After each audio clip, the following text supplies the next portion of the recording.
Hi everybody, it's Dazzle here today with my belated Ask Me Anything. I had originally intended to record this in the time I had between the end of the third round of Invisalign and the beginning of the fourth, but life got in the way. I got busy with things, and I just didn't have the time to get it done. So here I am. I did gather all the questions that came in when I put out my original ask on all my social medias. And yeah, I'm ready to dive in today and answer all your questions about Invisalign. So my first question came from one of my friends on my Facebook, and they asked me particularly about saliva and Invisalign. Basically kind of how drooly is Invisalign. I would say not terrible. I did find in kind of a roundabout way during getting like PCR COVID tests, the ones where you spit in the tube, that I produce more saliva than the average person does. So I would probably guess that my experiences with it are I have more saliva than most people would probably experience, just because I seem to make more saliva more readily than most people. I don't know if that is just my genetics. I don't know if it has something to do with my GERD, my reflux causing that. I don't know what it is exactly. I've noticed that my son has the same issue, so it must just be something with us. We're kind of drooly folks. So it's not terrible, and for the average person who is not an overly, big producer of saliva, it's pretty minimal. You see it mostly when you're taking out a tray, and that's about it. I don't feel like the trays make me drool or anything like that or cause excessive saliva, so it's pretty minimal, I would say. Second question, and I get this one a lot, and I've answered it truthfully when it's been asked, but I'll put it here in the video here too. It is about cost. I know money things can be sensitive subjects to discuss, and the Invisalign costs are substantial. Orthodontics are not covered by health insurance over the age of 18. So you're on your own for financing that, and what that looks like will vary based on the office you go to. I'm very fortunate that the office that I go to, they actually have all the financing is done in-house. You don't have to apply for a loan, go through any credit checks, anything like that. They're not using MedCredit or any of those kind of programs. They do accept those programs, but they don't require them. You can finance directly through the office. There's no interest, there's no penalties or fees or anything like that tacked on. You do get a cash discount if you pay for treatment up front, but they also offer financing that goes the length of your treatment, or even less than that. So if you want to pay a little more a month and get done sooner rather than later, you can do that as well, which was fortunate for me. That's the option that my spouse and I took. I will say he is the one who paid for this. There's no way that I would have been able to get this done without him. I have a lot of gratitude for him doing this for me. And if you've been following since the beginning, you know that I did this as mostly a financial decision. My teeth were starting to break, and without orthodontics, I was going to be facing thousands upon thousands of dollars in crowns as my misaligned teeth started to break. So it was kind of a decision of pay a little bit up front now, or pay longer, pay more in the long term.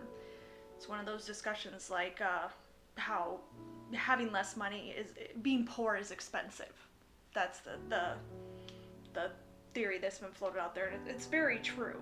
Without being able to make this investment of this little bit of money up front, we would have been facing a lot more cost in the long run. So it was the right thing to do, and fortunately I was able to do it with the help of my spouse. I do have my papers. I was able to dig through my paperwork and find the financing paperwork that we still had from back in October of 2020 when I went in to get my first consult with my orthodontic office. So total, they would give you a 3% discount if I would have been able to pay up front with everything. But up front, we had to put down close to $1,300. That's like the initial cost that the office had to pay to Invisalign. And then the total remaining balance after that was paid was, let's see, $6,226. So all in all, it was $7,075.10 to get my Invisalign done. We ended up choosing the 24-month installment, which was $259 a month. And fortunately, my spouse was able to pay it off earlier than the end of treatment. So it's already paid off. We paid it off in under a year. I say we. I had any part of that. I'm much thanks to my spouse for being able to take care of that for me. That was an amazing investment he made in my health, and I appreciate it greatly, because there would have been no way to do it without him. The cost that I just presented was for my treatment. This is my mouth, my length of treatment, my needs, the office I went to, the area in which I live, what was included, what wasn't included, all those kind of things. It can vary greatly. So I would assume that like what somebody probably pays in California or New York would be different from what I pay here in the Midwest and Minnesota. So those things can vary greatly. There's a lot of dental offices, just regular dentists that offer Invisalign for really minor cases, and I would imagine that the costs are much less for something like that. You're probably gonna do like maybe 1 or 2 rounds of trays and be done, because you're just doing some little zhuzhing from where maybe your teeth drifted when you got extractions, or from when you ended orthodontic treatment as a child and where things drifted because you didn't wear retainers or anything like that. So your case could be more, could be less, just depending on what you need. So this is just particular to what my case needed for costs. The next questions I get the most are about the pain involved. A lot of people ask me what the pain comparison is between Invisalign and brackets, and honestly, I have no idea. I've never had brackets. This was the first orthodontics I have ever had done, so I have no basis for comparison for brackets, but I would imagine that brackets are probably more painful than Invisalign. Brackets involve, metal in your mouth, wires. There's the added discomfort of places where it can like rub inside of your cheeks, and different things like that. Getting things caught under brackets can be more painful, things like that. So I'm not sure what it compares like. I can say for me, it's been fairly mild pain, very manageable with over-the-counter pain relief, or just kind of, toughen it out. I am a woman with a uterus, or I had a uterus, so I have a different pain threshold than say like a man. I know that people who have uteruses are typically have a higher pain tolerance than people that don't, and pain tolerances vary greatly, and I think it probably varies based on your case. I would say probably the more severe your crowding is, the more painful the Invisalign is going to be. And I do find that the more that it was pulling on, which surprised me, the front ones hurt more to move than the back ones. So the little teeth up front versus the molars in the back. Moving the molars didn't hurt as much as moving the teeth in the front. Not sure why, not sure if we have maybe more nerves up front, or there's just less surface for it to push on versus like a molar. I'm not sure why it hurt more, but it did. and continues to. Another question I get asked is, what is the most annoying part of having Invisalign? And for me, I would say the most annoying part of Invisalign is all of the hygiene that goes into maintaining your Invisalign. So all of the toothbrushing, all of the flossing, all of the taking the trays out, scrubbing the trays, all of that. Like, that is just time that you lose.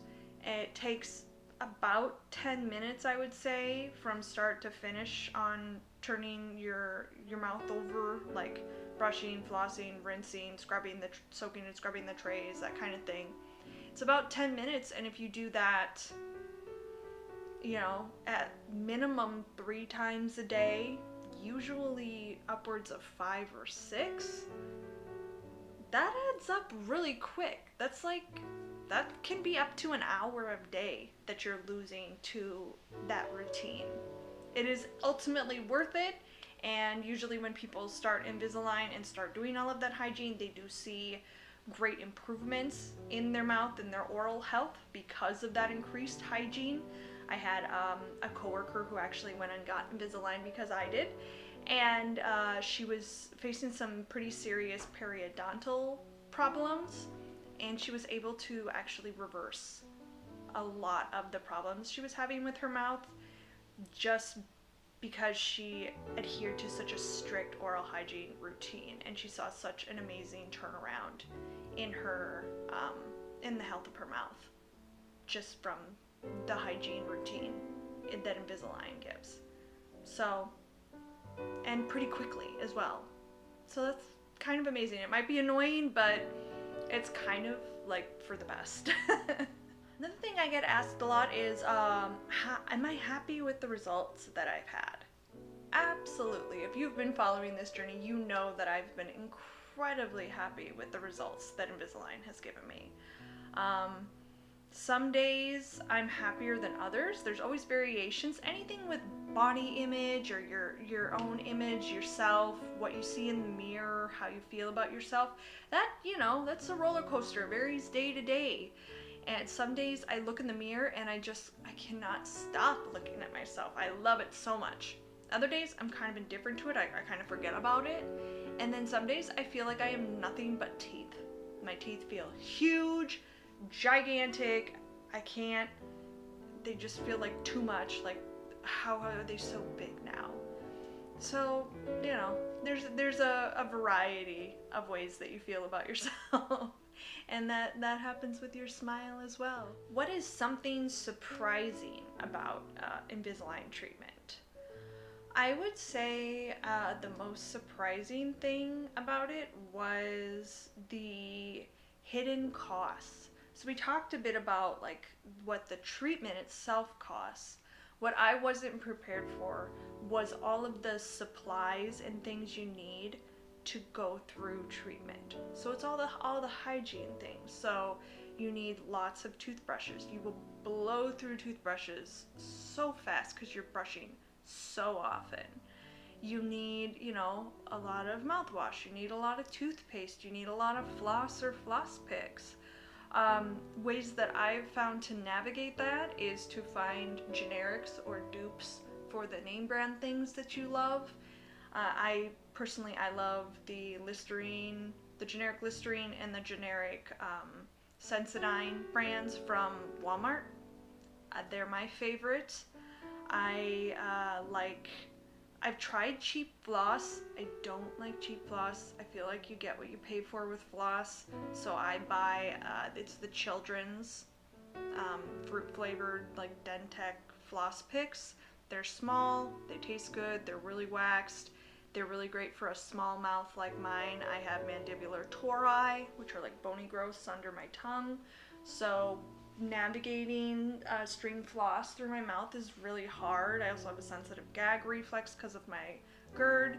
So being able to use a floss pick in my mouth is the most accessible way for me to floss my teeth, and I really love those children's ones. Yeah. Sometimes I get asked, because with braces, traditional like bracketed braces, there's a lot of foods that you can't eat. I was asked recently, like, are there any foods that you can't eat while you're doing Invisalign? Basically, no. I haven't encountered anything that I eat that I have had to stop eating. There are things at times, depending on the tenderness in your mouth, that are harder to eat than at other times.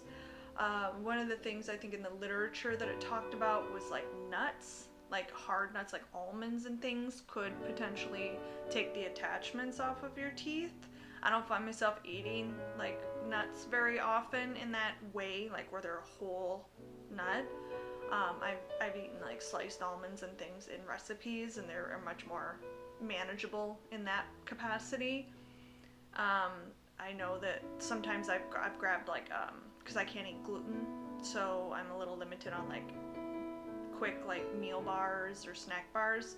I really like Kind bars because they tend to be gluten free, and they tend to have like whole nuts in them, and they can be a little bit hard for me to chew. At times I can feel them kind of scraping on the attachments, so I do run the risk of pulling my attachments off with things like that.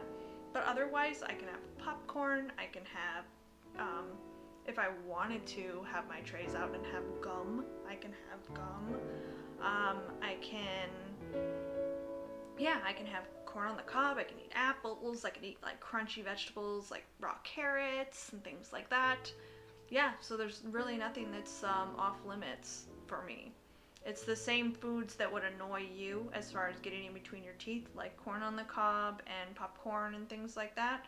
But with my oral hygiene routine, it's no problem. It just maybe takes a little extra work to get some of those things out from between my teeth. And I guess we'll end with this one. Somebody asked me if I could go back and tell myself something at the beginning of treatment before I started treatment. What would I tell myself?